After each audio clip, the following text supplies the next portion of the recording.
Camarade président Vladimir Poutine, camarade président chef d'État africain, camarades chefs de délégation, bonjour.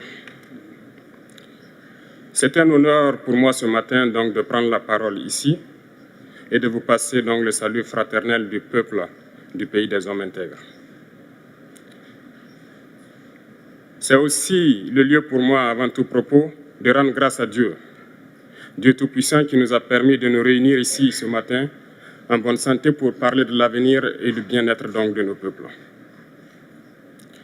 Je m'en vais m'excuser auprès des anciens que je pourrais vexer dans mes propos à venir. Africanité oblige, les droits d'aînesse, je me dois de m'excuser. Camarades, j'ai quelques questions donc de ma génération, mille et une questions qu'on se pose. Mais nous n'avons pas de réponse. Et il se trouve qu'ici, nous pouvons laver donc notre linge sale parce qu'on se sent en famille. On se sent en famille en ce sens que la Russie est une famille aussi pour l'Afrique. C'est une famille parce que nous avons la même histoire. La Russie a consenti d'énormes sacrifices pour libérer le monde du nazisme pendant la Seconde Guerre mondiale. Les peuples africains, nos grands-pères, ont été déportés de force aussi pour aider l'Europe à se débarrasser du nazisme.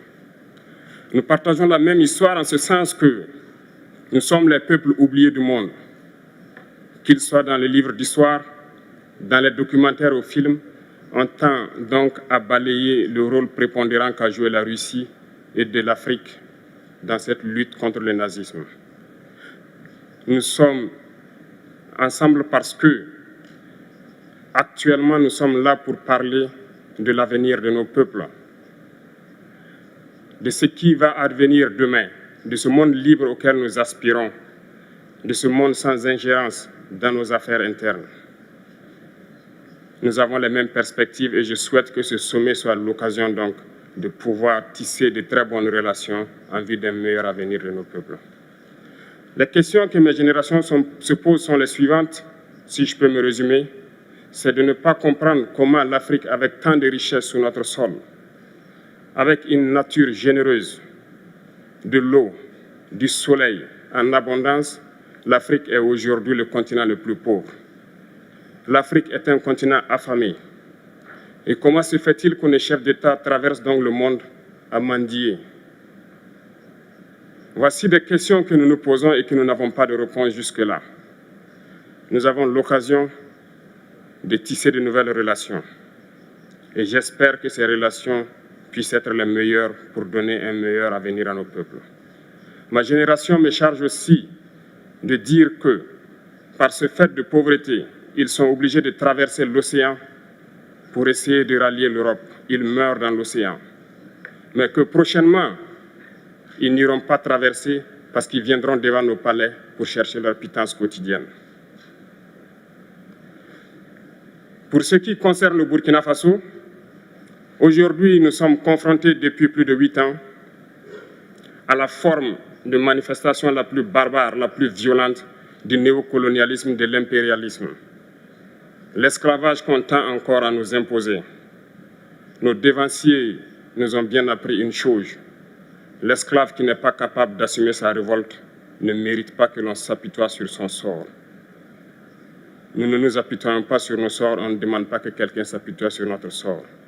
Le peuple burkinabé a décidé de lutter contre l'île terroriste en mesure de relancer son développement.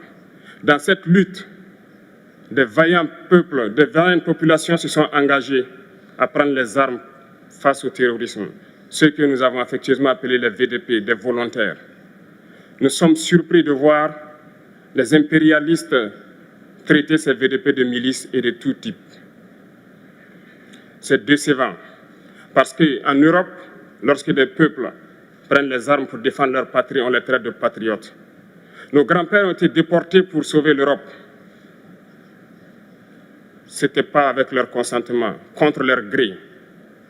Et bien au retour, on se rappelle bien qu'à Tiaroy, lorsqu'ils ont voulu revendiquer leurs droits élémentaires, ils ont été massacrés. Cela ne fait rien donc. Lorsque nous, peuple, nous décidons de nous défendre, on nous traite de milices. Mais là n'est pas le problème. Ce qui est le problème, c'est de voir des chefs d'État africains qui n'apportent rien à ces peuples qui se battent, mais qui chantent la même chose que les impérialistes en nous traitant de milices, en nous traitant donc d'hommes qui ne respectent pas les droits de l'homme. De quels droits de l'homme parle-t-on? Nous nous offusquons contre cela et c'est honteux. Il faut que nous, chefs d'État africains, nous arrêtons de nous comporter donc en marionnettes qui dansent à chaque fois que les impérialistes tirent sur les ficelles. Hier, le président Vladimir Poutine a annoncé donc l'envoi de céréales en Afrique. Nous sommes bien contents. Nous lui disons merci pour cela.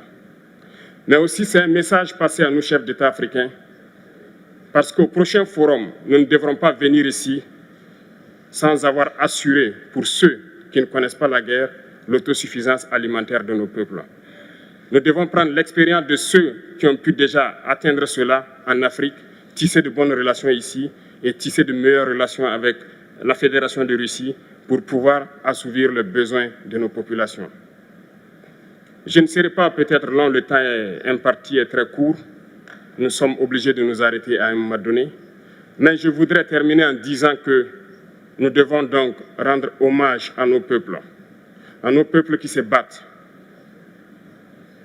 Gloire à nos peuples, dignité à nos peuples, victoire à nos peuples. La patrie ou la mort, nous vaincrons. Merci, camarades.